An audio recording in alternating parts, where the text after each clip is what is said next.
Yes, हम अभी हमें एनसीएलटी के बारे में पढ़ने वाले हैं। देखो, पहला चेयरपर्सन मतलब जो चेयरपर्सन एपेलेंट ट्रिब्यूनल का है वो, ठीक है। जुडिशियल मेंबर या तो ट्रिब्यूनल या फिर एपेलेंट ट्रिब्यूनल का मेंबर है वो, ठीक है। इट इंक्लूड्स द प्रेसिडेंट और द चेयरपर्सन, ठीक है। जुडिशियल मेंबर को बोलते हैं, ठीक है। और जो मेंबर रहता है, मेंबर मतलब होता है judicial technical of the tribunal और द एपेलेंट ट्रिब्यूनल। प्रेसिडेंट मतलब president of the tribunal, technical member मतलब मेंबर ऑफ द ट्रिब्यूनल और द एपेलेंट ट्रिब्यूनल, ठीक है। ये दो बात हो गई, ठीक है। उसके बाद क्या बोलते हैं, जो ऑर्डर ऑफ ट्रिब्यूनल रहता है उसका क्या होना चाहिए, अपॉर्चुनिटी ऑफ बीइंग हर्ड देना चाहिए। और जो ट्रिब्यूनल है वो 2 साल के अंदर रेक्टिफाई कर सकता है, मगर एपेलेंट ट्रिब्यूनल के साथ में ऐसा नहीं होगा और send copy to the tribunal करना पड़ेगा, ठीक है।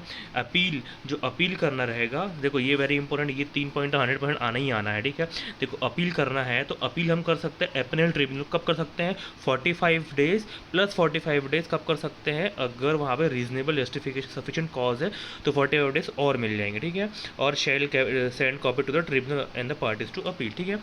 उसके बाद अपील ट्रिब्यूनल से भी हम खुश नहीं हैं, मान लो तो हाँ देखो, जो अपील ट्रिब्यूनल है ये काहे के लिए बनाया है हमने, स्पीडी रिकवरी के लिए बनाया हुआ है। और जो अपील ट्रिब्यूनल है और जो ट्रिब्यूनल है, इन लोगों का 3 महीने के अंदर हो जाना चाहिए, 3 मंथ के अंदर हो जाना चाहिए। लेकिन कुछ भी हो जाए, 3 महीने के अलावा 90 दिन से ज़्यादा एक्सटेंशन नहीं होना चाहिए। एक्सटेंड कर सकते हैं मगर 90 दिन से ज़्यादा और एक्सटेंड नहीं कर सकते, ठीक है। तो 3 मंथ प्लस 90 डेज, ठीक है। अभी हम इससे भी खुश नहीं हैं तो हम सुप्रीम कोर्ट में आ सकते हैं। कितना हो जाएगा यहाँ पे, 60 plus 60, 60 plus normal days plus 60 sufficient cost देना पड़ेगा, ठीक है।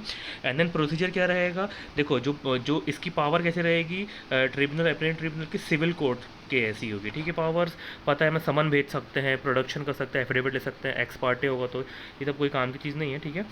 तो ये हो जाएगा, ठीक है। उसके बाद बोलता है कि power to punish to contempt, अगर कंटेम्प्ट ऑफ कोर्ट करता है तो हाई कोर्ट के हिसाब से पावर है, यहाँ पे क्या आ जाएगा, हाई कोर्ट, वेरी इंपॉर्टेंट है, ठीक है। And and reference to advocate, यहाँ पे लिखा हुआ है कुछ तो भी पढ़ लेना, reference to advocate general shall be constituted as refer to such law और सेंट्रल गवर्नमेंट, ठीक है। एंड डेलीगेट क्या कर सकता है, हमें एपेलेंट ट्रिब्यूनल को हमको पावर डेलीगेट कर सकते हैं, क्योंकि हमें ऑफिसर और एम्प्लॉय की जरूरत पड़ रही है तो हमें उसे यूज़ कर सकते हैं। और ये भी एमसीक्यू में आने वाला है कंपलसरी, प्रेसिडेंट और जो मेंबर है ऑफिस टू भी पब्लिक सर्वेंट है, क्या है, पब्लिक सर्वेंट है, क्या क्वेश्चन में आएगा, पब्लिक सर्वेंट है कि नहीं है। और अगर इनका एक्ट गुड फेथ में हो रहा है तो कोई भी इलीगल एक्शन उनके ऊपर नहीं ली जा सकती है, ठीक है।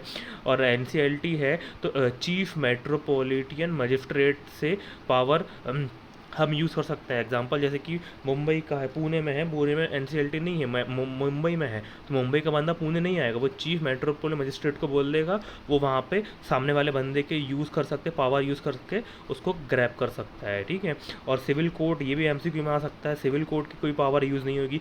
मान लो हम एनसीएलटी की पावर से सिविल कोर्ट ने स्टे लगा दिया तो कोई काम का नहीं है वो, ठीक है। एंड देन वैकेंसी अगर ऐसा कोई भी वैकेंसी, कोई भी वो नहीं है, मतलब 3 जज थे, 2 जज अभी हैं, तो कोई ऐसा कोई फालतू रीज़न नहीं होना चाहिए, रीज़न बराबर होना चाहिए, ठीक है, तभी उसको माना जाएगा। And then right to legal representation दे सकते हैं, खुद जाने की जरूरत नहीं है, एक और मोर हो सकते हैं, CA में लीगल प्रैक्टिशनर हो सकता है, ठीक है। इसमें भी एमसीक्यू आ सकता है, ठीक है। लिमिटेशन कुछ नहीं होगी। पेंडिंग प्रोसीडिंग, ये बारी 1 अप्रैल 2017 याद रखना, 1 अप्रैल 2017 के पहले अगर कोई वॉलंटरी वाइंडिंग अप था तो उस हिसाब से चलेगा, मगर बाद में है तो आईबीसी के हिसाब से चलेगा, वेरी गुड।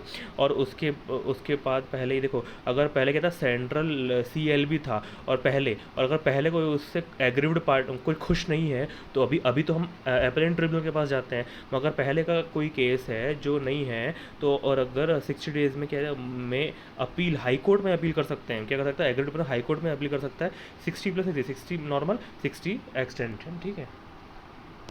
इसमें एक और पॉइंट है कि अगर मान लो कि CLB के बाद, मतलब 1 अप्रैल जब से एक सेक्शन आया था उसके बाद अगर जितने भी केसेस थे वो सब NCLT में ट्रांसफ़र कर दिए जाएंगे। जो पहले का अगर एग्रीड पर्सन है तो वो तो हाई कोर्ट में जाएगा 60 दिन के अंदर, वो तो हमने पढ़ लिया, 60 प्लस 60, ठीक है।